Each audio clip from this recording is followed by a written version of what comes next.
Baczewska and you're watching Back at Home. Today, the music of Claude Debussy.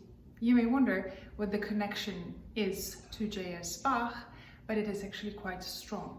Debussy completed his first book of Preludes in 1910, paying a tribute to the great cycle, The Well-Tempered Clavier by J.S. Bach. What he's doing differently from J.S. Bach and from Frédéric Chopin, who also paid homage to Bach in his 24 Preludes, is that he departs from the scheme of using all major and minor keys of the scale. What Debussy is creating is a true revolution, but it is a revolution by attractiveness, a revolution by beauty. And one might wonder how such revolutionary music still sounds so beautiful and soothing. Let's talk about this.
Let's talk about Prelude number 8, our beloved girl with the flaxen hair, La fille aux cheveux de lin.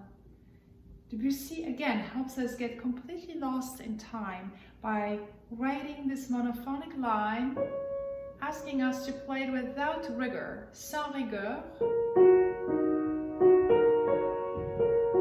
We have no idea what meter it could possibly be. let alone the key until this Plagal cadence here, 4-1. See, the fact that Debussy broke all the rules doesn't mean that he didn't know them.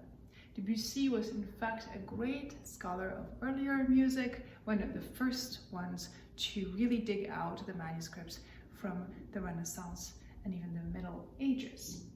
After this Plagal cadence, Debussy gives us plenty of time to fall in love with this beautiful girl. It seems like the piece moves and then stops. Therefore, even though you should be counting it very carefully as a performer, you may want to also think about what effect this kind of writing has on a listener and how to best take this piece off the page. And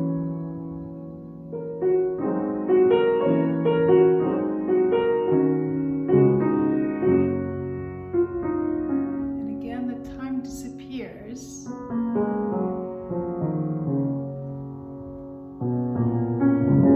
Don't you want to spend all the time in the world with the person you're in love with?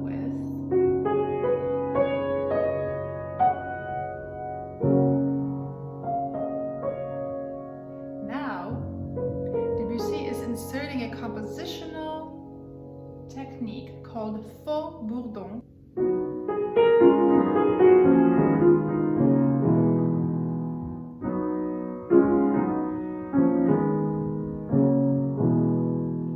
These chords are a slightly modified version of faux bourdon, which would consist of 6/3 chords. Music of fille, for example. Here Debussy gives us this beautifully concealed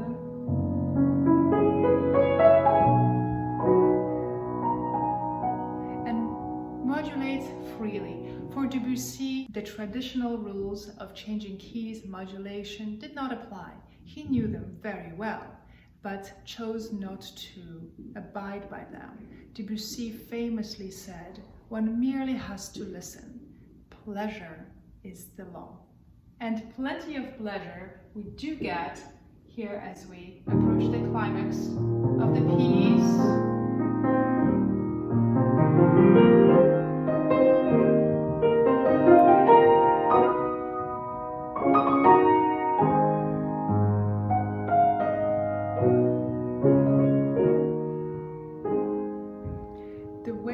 Debussy juxtaposes chords that are seemingly very far from each other in the circle of fifths is really quite delightful. And here again we have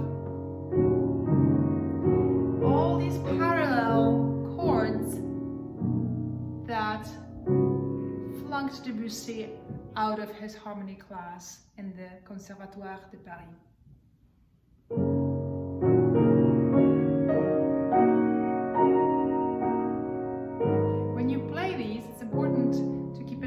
That it's not just the top voice here that will be important. The entire color of the chord will be incredibly important to maintain, because remember, we're dealing with impressionist music and Debussy is mixing his colors here as a painter would. At the end of the piece, again, we have the faux bourdon in the lowest 3 voices.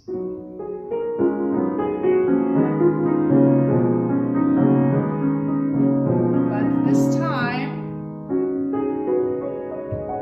they bring us to a resolution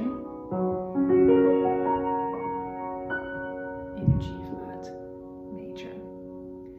I hope this video inspires you in your practice. Let me know if you have any comments or questions. I always invite you to subscribe to my channel, where you will find more videos on the music of J.S. Bach and other composers. Thanks for joining me. Stay well.